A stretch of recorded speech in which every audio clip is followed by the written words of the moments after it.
Kyle Harrison stood in the waiting room of the Galactic Council station and checked his uniform one more time. Everything had to be perfect. This was humanity's first real diplomatic meeting with the Vrethak, and Earth was counting on him to make a good impression.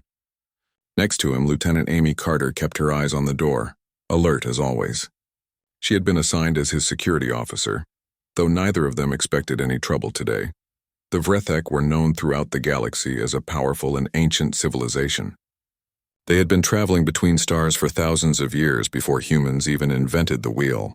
Their technology was advanced, their culture was complex, and their reputation was spotless. Getting an invitation to meet with their High Council was a huge honor for the young human race. Kyle had spent 6 months preparing for this moment. He had studied Vrethak customs, learned their greeting rituals, and memorized every rule of proper behavior. He knew that the Vrethak valued order, discipline, and respect above all else. One wrong move could damage relations between their species for generations. The door opened with a soft hiss. A tall Vrethak official stepped through and gestured for them to follow. Kyle and Amy walked behind the alien down a long corridor lined with windows that showed the vast darkness of space beyond. Stars glittered in the distance like tiny diamonds on black cloth. The Vrethak moved with grace despite being nearly 8 feet tall. Its body was covered in a hard shell that changed colors as it walked. Right now, the shell showed deep blue and purple shades. Kyle had learned that these colors meant the Vrethak was calm and professional. He hoped his own body language showed the same calm confidence. They entered a massive chamber that took Kyle's breath away. The room was circular and at least 100 feet across. The ceiling arched high above them, covered in patterns that seemed to glow with their own light. Around the edges of the room sat dozens of Vrethak officials, all watching the humans with large, intelligent eyes. At the far end of the chamber stood the largest Vrethak Kyle had ever seen. This had to be High Counselor Zethrax, the leader of the entire Vrethak Confederation. The counselor's shell showed patterns of silver and gold mixed with the blue, marking him as someone of great age and wisdom. Kyle remembered the protocol. He stopped at the marked circle in the center of the floor and bowed his head in the Vrethak style, keeping his hands visible at his sides. Amy did the same beside him. They had practiced this greeting 100 times. "We welcome humanity to the Council of Civilized Species," Zethrax said. His voice was deep and resonant, translated into perfect English by the computers built into the walls. "Though your kind are young to the stars, we see promise in you." Kyle lifted his head and smiled. "On behalf of Earth and all her people, we thank you for this honor. We come with open hearts seeking friendship and knowledge." The words felt right as he spoke them. This was going well. Around the room, several Vrethak officials let their shells shift to lighter, warmer colors. The translation computers marked this as approval. Kyle felt tension leave his shoulders. Maybe this would not be as hard as he feared. Then everything changed in an instant. A small figure burst through a side door that Kyle had not even noticed. It was a young Vrethak, barely 3 feet tall, with a shell that flashed wild orange and red. The creature moved fast, running on 4 legs instead of standing upright like the adults, and it was making a sound that made every hair on Kyle's neck stand up. The sound was a roar, high-pitched but unmistakably aggressive. It was the sound of a predator issuing a challenge. Every adult Vrethak in the room froze. Their shells all turned pale white at the same moment, which the computers struggled to translate. Kyle saw the word shock flash across his vision display, followed by horror and deep shame. The young Vrethak ran straight toward Kyle and Amy. Its small claws clicked on the polished floor. Its eyes were fixed on Kyle with an intensity that made his mouth go dry. Amy's hand moved toward her weapon, but Kyle grabbed her wrist gently. Something told him that pulling a gun right now would be the worst possible choice. The cub skidded to a stop 3 feet in front of Kyle. It reared up on its back legs and roared again, this time directly into Kyle's face. The sound was loud enough to hurt his ears. He could smell the creature's breath, which reminded him of cinnamon mixed with something sharp and electric. Kyle's training told him to step back, to defer to the Vrethak officials, to wait for instructions. But his instincts told him something different. He looked at the young creature's eyes and saw something he recognized. This was not aggression. This was fear. The cub was scared. Kyle had a 7-year-old daughter back on Earth. Her name was Sophie, and she sometimes acted out when she was afraid or overwhelmed. She would shout or throw things or make a scene, and other people would think she was being bad. But Kyle had learned to look past the behavior to see the emotion underneath. Sophie was not bad. She was just a child who did not always know how to handle big feelings. This Vrethek cub reminded him of Sophie in that moment. Kyle made a decision that would either end his career or define it. He slowly lowered himself to one knee, bringing his face closer to the cub's eye level. He kept his movements smooth and calm, nothing sudden or threatening. The cub's roaring stopped. Its shell flickered between orange and a soft pink color that Kyle had never seen before. "Hey there," Kyle said softly. "It's okay. Nobody here wants to hurt you."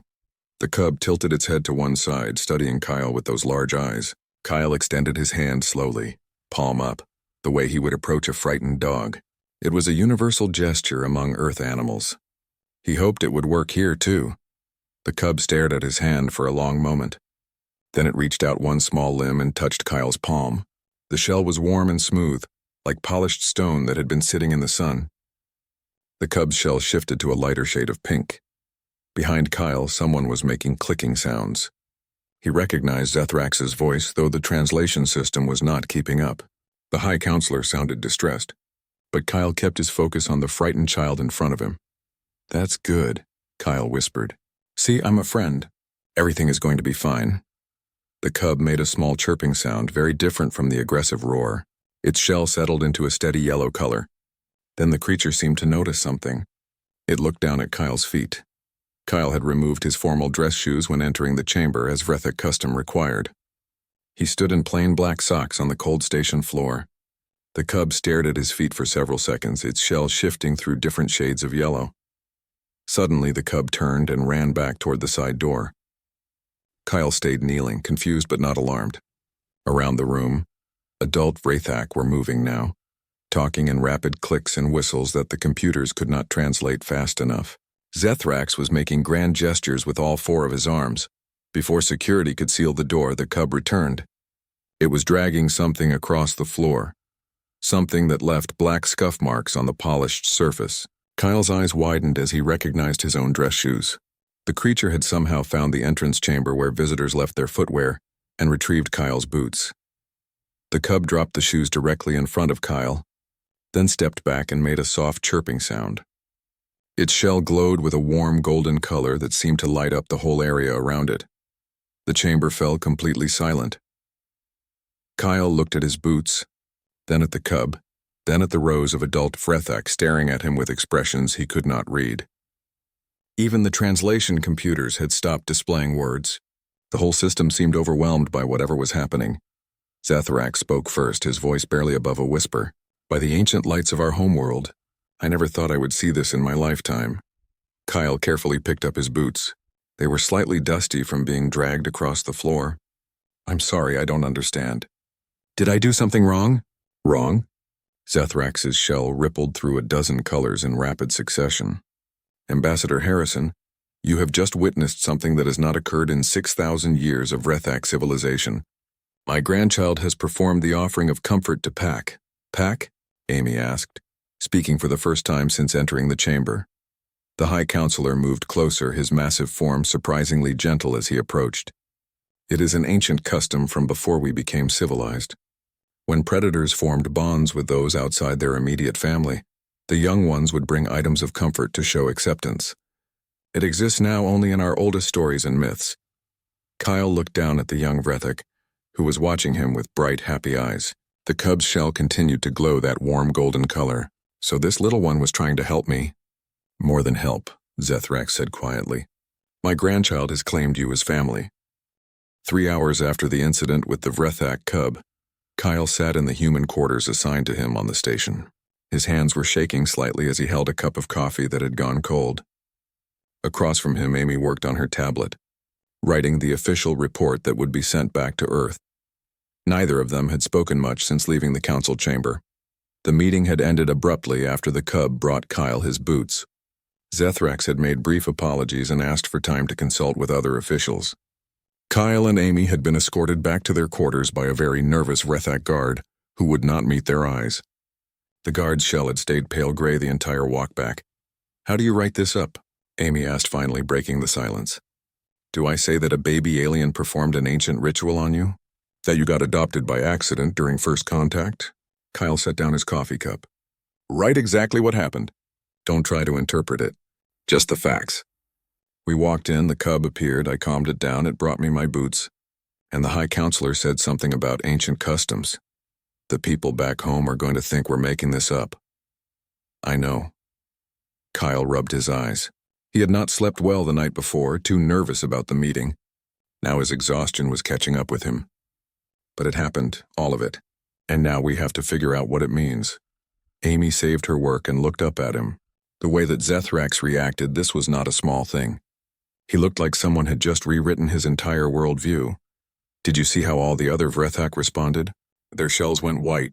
The computer said that meant shock or horror. But why? What was so terrible about a child interrupting a meeting? Before Amy could answer, a chime sounded at their door. She stood and checked the security panel. A Vrethak stood in the corridor outside, smaller than Zethrax but still over 7 feet tall. Its shell showed silver streaks mixed with calm blue colors. Amy opened the door. The Vrethak entered with measured steps, moving carefully as if afraid of breaking something in the human-sized quarters. I am Keeper Vixella, the alien said through its translation device. I am a scholar of old traditions. High Counselor Zethrax asked me to speak with you and explain what happened today. Kyle stood and gestured to a chair, though he doubted it would hold the Vrethak's weight. Vixella settled onto the floor instead, folding multiple limbs in a way that looked uncomfortable but apparently was not. The Keeper's shell pulsed with thoughtful colors. I am sure you have many questions, Vixella said. I will try to answer them as clearly as I can.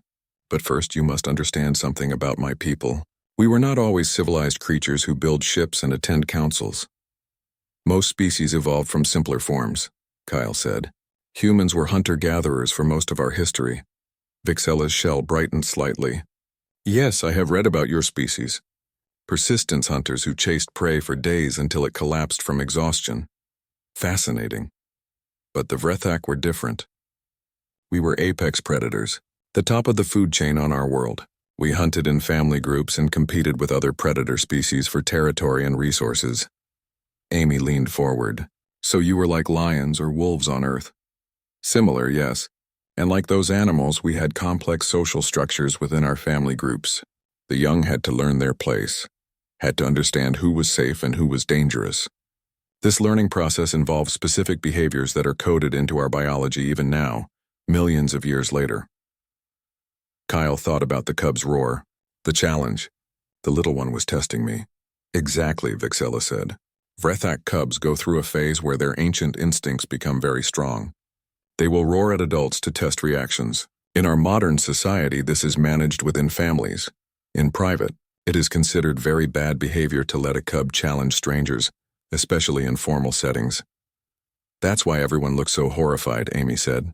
It was like a massive breach of etiquette. Vixella's shell showed darker colors. It was worse than that.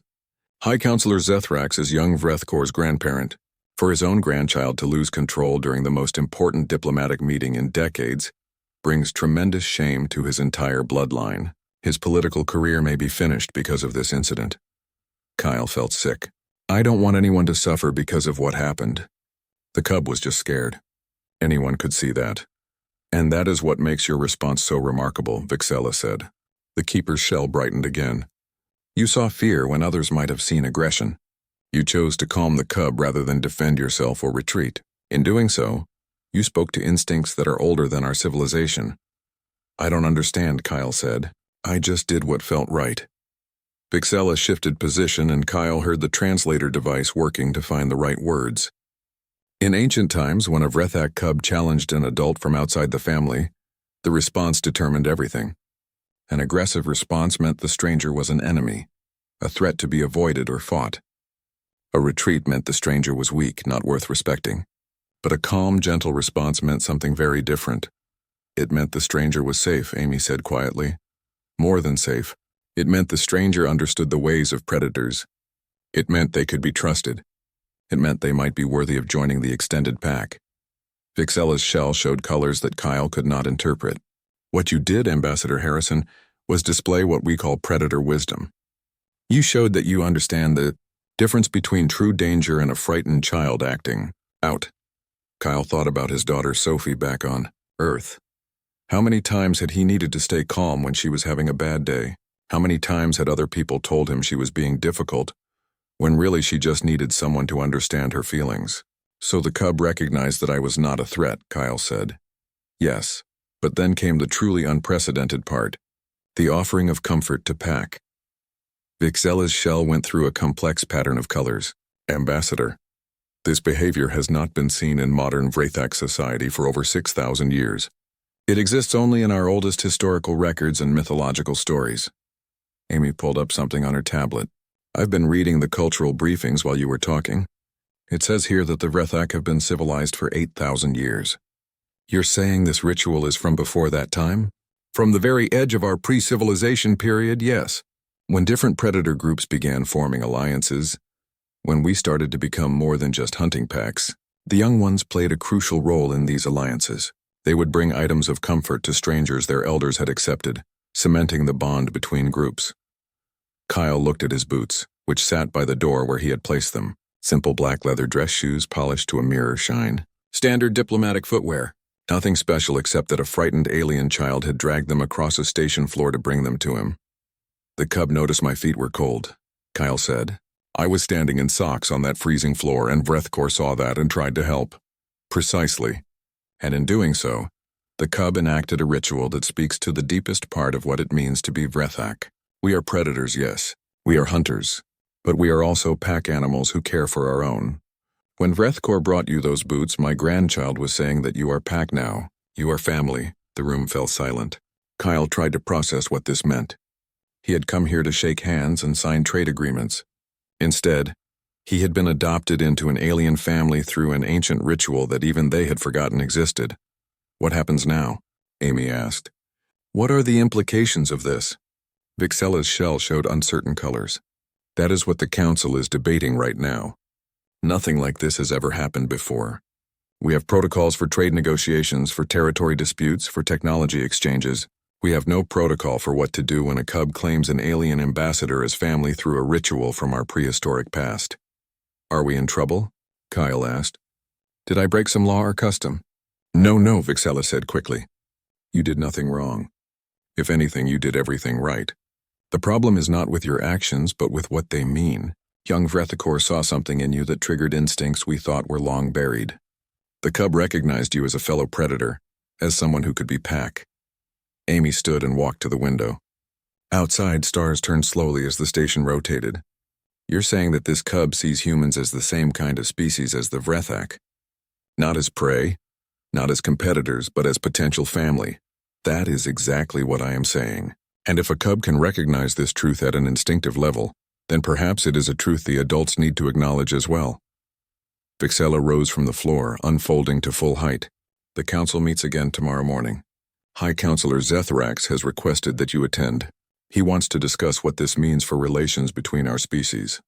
After Vixella left, Kyle and Amy sat in silence for a long time. Finally, Amy spoke. You know what's weird? When that cub roared at you, I was ready to pull my weapon. Every instinct I have said that noise meant danger. But you just knelt down like it was the most natural thing in the world. Kyle smiled sadly. I have a daughter who sometimes roars at me, too. Different kind of roar, but the same meaning. She's testing boundaries, trying to figure out where she fits in the world. The emergency session of the Galactic Council started at dawn station time. Kyle had barely slept, his mind spinning with everything Keeper Vixella had told him. He stood now in the same chamber where everything had happened yesterday, but this time the room was filled with representatives from dozens of different alien species. The Vrathak occupied one entire section of the circular chamber, their shells displaying so many different colors that the translation computers could not keep up. Kyle saw blues and purples, reds and golds, silvery whites and deep greens. The system tagged them with words like debate and concern and excitement, but could not capture the full complexity of what the Vrathak were feeling. Amy stood in the observation area above, watching through reinforced glass. She had wanted to be on the floor with Kyle, but protocol demanded that only the primary ambassador attend council sessions. Kyle wished she were beside him. Her steady presence always helped him think more clearly. High Counselor Zethrax stood at the central podium. His shell showed exhaustion in ways that the computers marked as dark purple streaks through otherwise calm blue. The counselor had probably not slept either, Kyle realized. This situation was taking a toll on everyone involved. This council faces a situation without precedent, Zethrax began. His voice carried to every corner of the chamber through the translation system. Yesterday, during first contact proceedings with the human delegation, something occurred that has forced us to examine questions we believed answered long ago. A reptilian alien from the far side of the chamber spoke up. Her scales were bright green and her eyes were golden. The computer identified her as Ambassador Kresh from the Circuit Collective. With all respect, High Counselor, are we truly going to allow the actions of a single child to dictate policy? The humans showed good instincts, certainly, but this seems like an overreaction. Murmurs of agreement came from several other delegations. Kyle remained silent as he had been instructed. This was a debate the council needed to have among themselves. Human interference would only complicate things. A floating being made of glowing gas drifted forward from another section. The computer struggled to identify its species before settling on luminous concordate representative. The being spoke in musical tones that the translator rendered as, "The Vrethak have always been respected members of this council. If they say this incident matters, perhaps we should listen rather than dismiss." Keeper Vixella rose from the Vrethak section. Kyle recognized the silver-streaked shell. The keeper moved to a speaking position and waited for acknowledgement from Zethrax before beginning. Council members, I have spent the night studying our oldest records. I have consulted with historians who specialize in pre-civilization Vrethak culture. What happened yesterday was not a simple breach of etiquette. It was a recognition at the deepest biological level. Explain, demanded Ambassador Kresh. Vixella's shell rippled through thoughtful colors. My species evolved as apex predators. This is not a secret. Everyone in this chamber knows our history. But what many may not realize is how deeply those instincts still run in our biology. We have built a civilization, yes. We have laws and customs and technology, but we are still at our core predators. As are several other council species, Kresh pointed out. The Vrethak are not unique in this. True, but we are unique in how we recognize others of our kind. Vixella turned to face Kyle directly. When young Vrethakor challenged Ambassador Harrison, the cub was performing the oldest test known to our species. Are you predator, prey, or pack? It is a test that bypasses all cultural conditioning and speaks directly to instinct. The chamber grew quiet. Even the species that had been muttering amongst themselves fell silent. Ambassador Harrison responded with predator wisdom. Vixella continued. He did not attack, which would have marked him as a dangerous rival. He did not retreat, which would have marked him as prey. He showed calm strength and gentle authority. He treated a frightened cub with the exact response that our own ancestors would have shown to youngsters from allied packs. So the human has good instincts with children, Kresh said. This still does not explain why we are having an emergency session. Zethrax spoke up, his voice heavy with emotion. Because my grandchild then performed the offering of comfort to Pack. A ritual that has not been seen in 6,000 years. A ritual that exists only in our mythology and ancient history. And the cub did not learn this from any teaching. Vrethakor acted on pure instinct. The implications hung in the air like a physical weight. Kyle could see understanding dawning on the faces of several alien representatives. Others still looked confused. A small, furry being from a species Kyle did not recognize stood on its seat to be seen. I think I understand. You are saying that this cub recognized humans as fellow predators at such a deep level that extinct instincts activated? Exactly, Vixella said. Young Vrethakor saw what we adults could not. Or perhaps what we were not willing to see. Humans register to Vrethak instincts as packmates, not as prey, not as competitors, but as family. Ambassador Kresh hissed through her translator. This is absurd. Humans and Vrethak evolved on different worlds in different star systems. How could there be any instinctive recognition? Kyle finally spoke, his voice cutting through the noise. Because predators understand predators. We may look different on the outside, but the patterns are the same. How we move, how we think, how we respond to threats and protect our young. These things transcend biology. The chamber erupted in sound as dozens of species tried to speak at once. Zethrax raised his limbs and called for order. It took several minutes for the noise to die down. Ambassador Harrison speaks truth, the High Counselor said. I have spent the night in meditation, consulting with our oldest traditions. The offering of comfort to pack is not given lightly. It is our species' most sacred form of alliance. It says that we recognize each other not just as partners or friends, but as family who will protect each other and share resources and raise young together. Are you seriously suggesting a formal alliance based on a child's actions? Kresh demanded. I am suggesting that we acknowledge what has been revealed. My grandchild saw something that I, in all my years of study and diplomacy, missed completely. Humans are not just another species to trade with and make treaties with. They are the first predator species we have encountered since we began traveling the stars who feel like kin. A massive insectoid being clicked its mandibles together. The computer identified it as a representative from the hive chorus. What of us? We are predators. We hunt and kill to survive. Do the Vrethak not consider us kin? Vixella turned to address the insect. With great respect, the hive chorus are predators, yes. But you are not pack predators. You are hive predators. Your instincts revolve around the colony and the queen. You do not form the kind of small family groups that both Vrethak and humans evolved within. The insect made no reply, but its posture suggested it was thinking about this. What the keeper says is accurate, Zethrax added.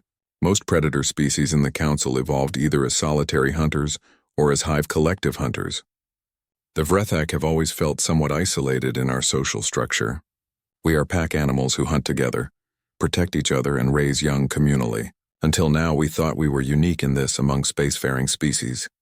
Kyle felt the weight of dozens of alien eyes upon him. He chose his words carefully. High Counselor, I cannot speak for all humanity, but I can tell you what I saw yesterday. I saw a child who was scared and acting out. I saw a young one who needed to know they were safe. These are things I understand because I am a father. Because humans also raise our children in family groups and teach them how to be part of the pack. The pack, Zethrax repeated. That is the key word, is it not? Humans understand what it means to be part of a pack. You are not solitary predators like the Krath. You are not hive minds like the chorus. You are pack animals who form complex social bonds based on trust and loyalty. Ambassador Kresh stood again. I still maintain that this is all very touching, but hardly grounds for emergency council sessions and talk of sacred alliances. So a human was nice to a Vrethak child. Wonderful. Can we please return to the normal business of the council? There is one more thing you should know, Zethrax said quietly. Last night after the incident, I took my grandchild home. Vrethkor refused to sleep. The cub kept asking when the new pack member would visit again. Kept asking if Uncle Kyle was safe and warm. Kept worrying that we had not provided proper care for our guest. The High Counselor's shell showed colors that Kyle's computer finally translated.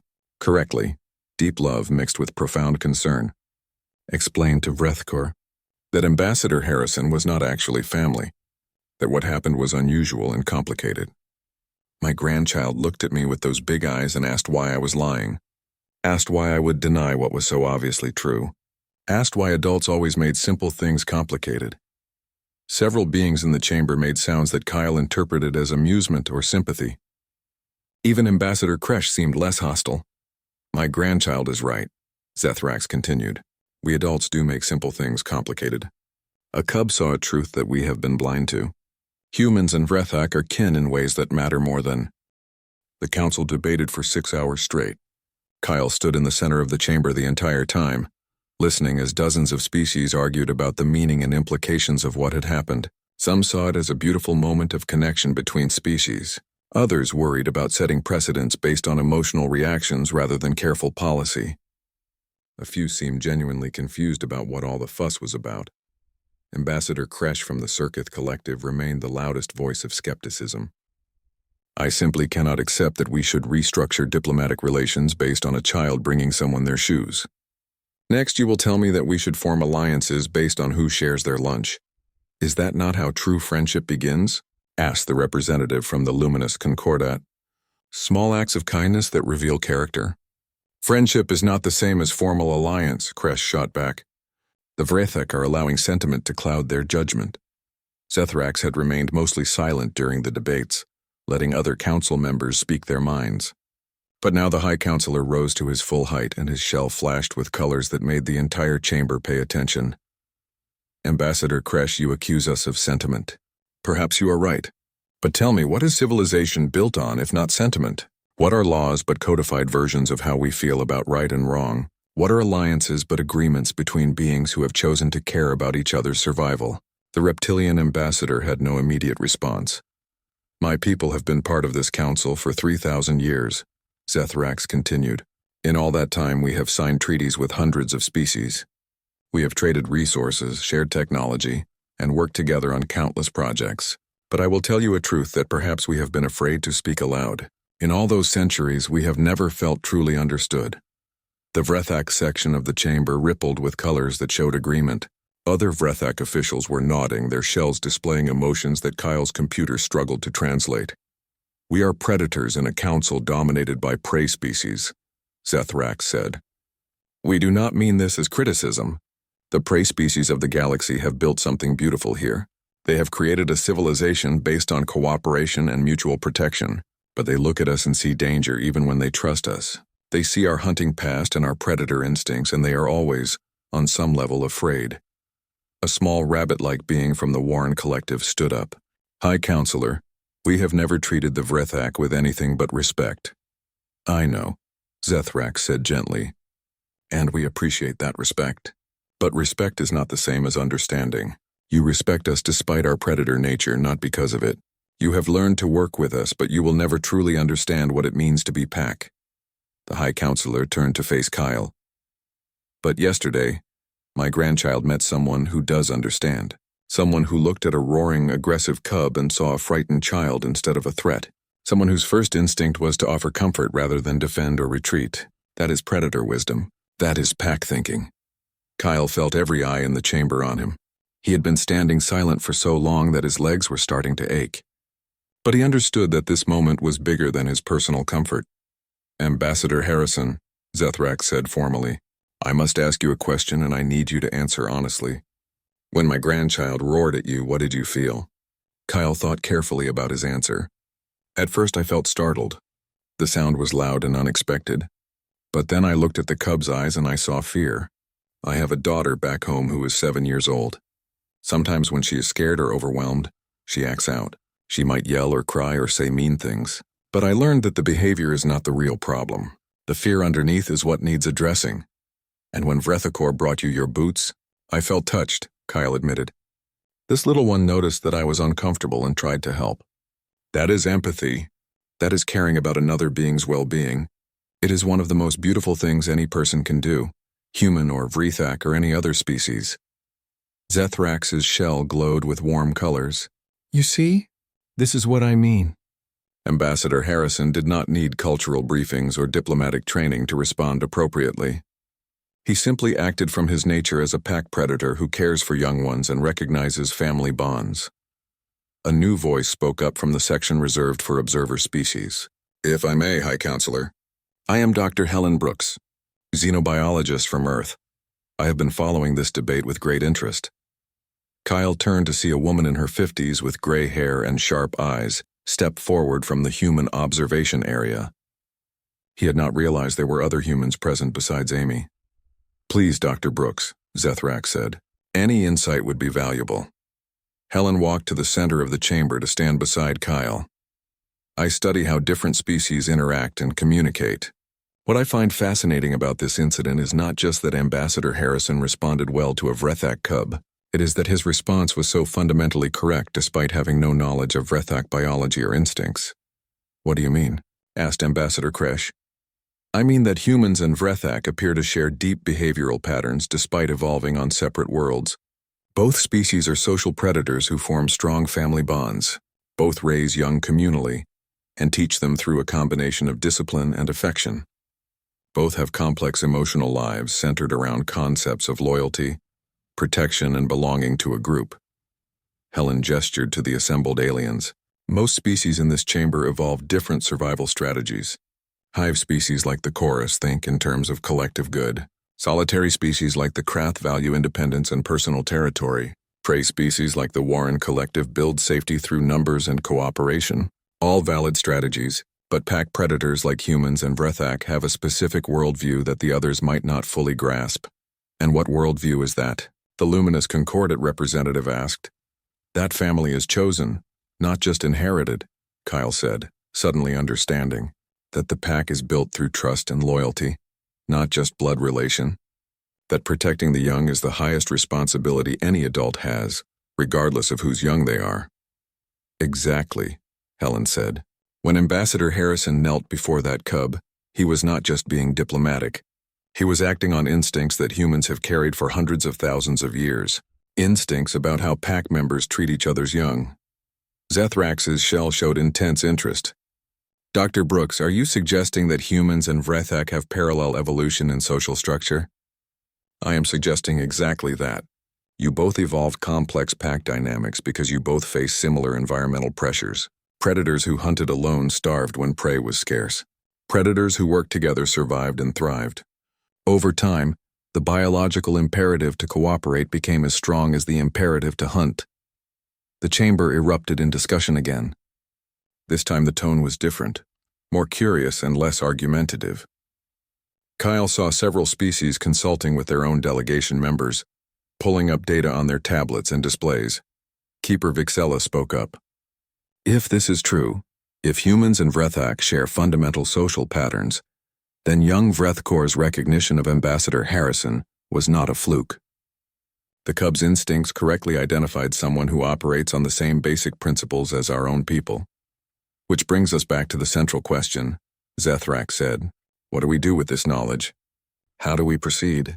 Ambassador Kresh stood again. She looked less hostile now, more thoughtful. High Counselor, I have been dismissive of your concerns. I apologize. What you are describing is actually quite significant. If humans and Vrethak truly share this deep compatibility, it could change the balance of the Council. How so? Asked the Warren Collective representative nervously. Because the Council has always been dominated by prey species philosophy, Kresh explained. Not that this is bad. It has created a generally peaceful and cooperative galaxy, but it also means that predator species like the Vrethak have always been somewhat isolated in their perspective. If humans join the Council and align with the Vrethak, suddenly there are two major predator voices where there was only one before. Is this a problem? Kyle asked carefully. It depends on how it is handled, Kresh said. It could be a problem if the predator species form a block that operates separately from the rest of the Council. But it could be a great benefit if it leads to better understanding between different types of species. Zethrax clicked his limbs together in a gesture Kyle had learned meant agreement. Ambassador Kresh speaks wisdom. We do not want to create division in the Council, but we also want to acknowledge the unique bond that has been revealed between our species. Then perhaps we need a new framework, suggested Dr. Brooks. Not a political alliance or a military pact, but a cultural exchange program. Let our species learn from each other in formal ways. Let Vrethak young spend time with human families and human children spend time with Vrethak families. Build understanding from the ground up. The idea seemed to catch fire in the chamber. Multiple species began talking at once, suggesting variations and additions to the concept. Kyle looked up at the observation area where Amy watched. She gave him a small smile and a thumbs up. 4 months had passed since the day of Vrethak cub roared at Kyle Harrison and changed the relationship between two species forever. Kyle stood now in his new office aboard the joint research station that orbited a peaceful moon between human and Vrethak space. Through the wide windows, he could see construction robots adding another section to the growing structure. What had started as a simple diplomatic outpost was becoming something much larger. The station was called Unity Point, named by a committee that included both humans and Vrethak. Kyle thought the name was a bit on the nose, but it captured what they were trying to build here. A place where two predator species could learn to understand each other, and maybe show the galaxy that different types of civilizations could work together. Amy walked into his office carrying 3 cups on a tray. 2 contained coffee for the humans, and 1 held the warm amber liquid that Vrethak preferred to drink. She set the tray down on his desk and looked out at the construction work. They are making good progress. The education wing should be finished by next month. Just in time for the first group of families to arrive, Kyle said. He felt nervous and excited at the same time. The pack exchange initiative was about to become real, moving from plans and proposals into actual practice. 20 human families and 20 Vrethak families had volunteered for the first round of exchanges. The door chimed, and Kyle called for entry. High Counselor Zethrax entered, followed by young Vrethkor. The cub had grown significantly in 4 months, now standing almost 4.5 feet tall. The shell patterns showed more adult coloring, but whenever Vrethkor saw Kyle, the color still shifted to that warm golden shade that meant family affection. "Uncle Kyle," the young Vrethak said, the translator rendering the greeting clearly. Vrethkor had been practicing English without the translator, and could now speak several dozen words directly. "I have finished my studies for today. Grandfather says I may visit if you are not too busy." Kyle smiled and gestured for them to sit. "I am never too busy for family. How are your lessons going?" "Very well," Vrethkor said, settling on the floor in that way Vrethak found comfortable. "I learned about Earth predators today. Did you know that wolves raise their young together as a pack? The whole group helps feed and protect the puppies." "I did know that," Kyle said. "Humans learned a lot from watching wolves. Some scientists think that is how we first domesticated dogs. The wolves who were friendly with humans had better access to food, and humans gained hunting partners and protection." Zethrax's shell showed pleased colors. "My grandchild has become quite fascinated with Earth ecology. I fear I have created a monster. All Vrethkor wants to talk about is Earth animals and their social structures." "It is important," Vrethkor insisted. "If I am going to visit Uncle Kyle's family on Earth, I need to understand everything about the planet. What if there are dangerous animals? I need to know how to keep Sophie safe." Kyle felt his heart warm at the thought. Young Vrethkor had never met his daughter Sophie, but already considered her pack and worried about her safety. "That is very thoughtful of you. But Sophie lives in a city, not in the wilderness. The most dangerous thing she encounters regularly is traffic." "Traffic?" Vrethkor's shell flickered with confusion. "Many vehicles moving in coordinated patterns," Amy explained. "It requires careful attention but is not actually dangerous if you follow the rules." "I will learn all the rules," Vrethkor declared. "I will be the best guest. I will help with chores and play games with Sophie and not roar at anyone unless they threaten the family." Zethrax made a sound that the translator rendered as laughter. "You see what you have created, Ambassador? My grandchild has adopted not just you but your entire family line. I have received detailed questions about proper behavior in human households, acceptable play activities with human children, and whether Vrethak are allowed to help with cooking." "Are we?" Vrethkor asked seriously. "I wish to be useful." Kyle thought about his small apartment back on Earth and tried to imagine a 4-foot-tall alien cub helping in the kitchen. "I am sure we can find ways for you to help. Though you might be too tall for some of our furniture. I can make myself smaller," Vrethkor demonstrated by folding limbs and compressing down to a much more compact form. "See, I have been practicing."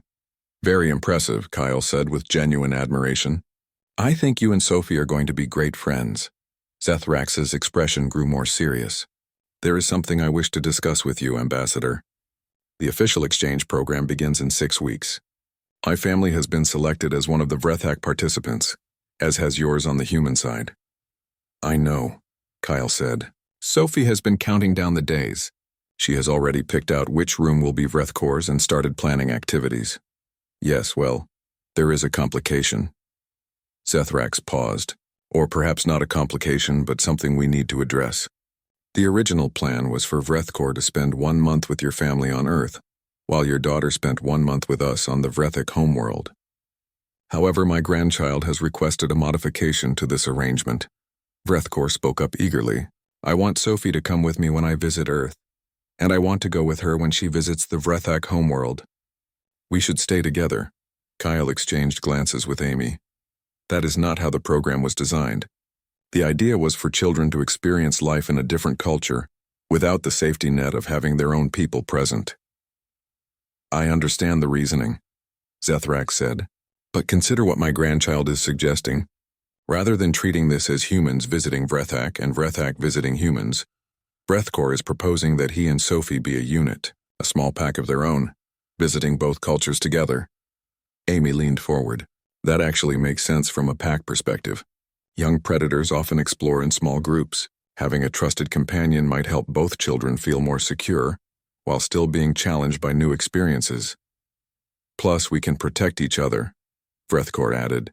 "If Sophie is scared on the Vrethak homeworld, I can help her. If I am confused on Earth, she can explain things. We are pack. Pack stays together." Kyle felt his throat tighten with emotion. This young alien, who had known his daughter only through video calls and messages, already considered Sophie to be family worth protecting. Let me talk to Sophie about this. It should be her choice. I have already talked to her, Frethkor admitted. We have been messaging. She says it is a great idea and that you worry too much. Despite himself, Kyle laughed. That does sound like Sophie. The meeting ended with agreement to revise the exchange program to allow bonded pairs of children to travel together. As Zethrax and Vrethkor prepared to leave, the young Vrethak paused at the door. Uncle Kyle, I have a question. Of course. When I first met you, I was very scared.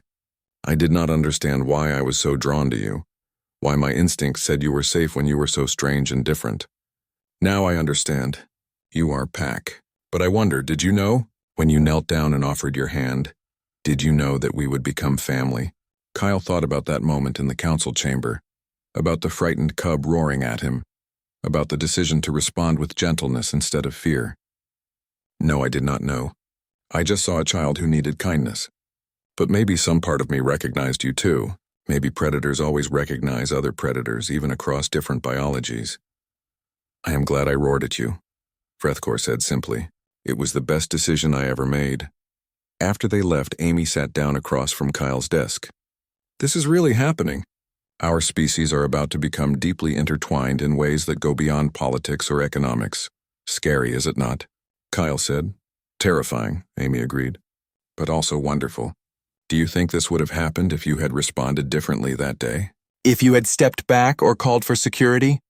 Kyle shook his head. No. If I had responded with fear or aggression, Vrethkor would have learned that humans were dangerous. The cub's instincts would have marked us as rivals or threats.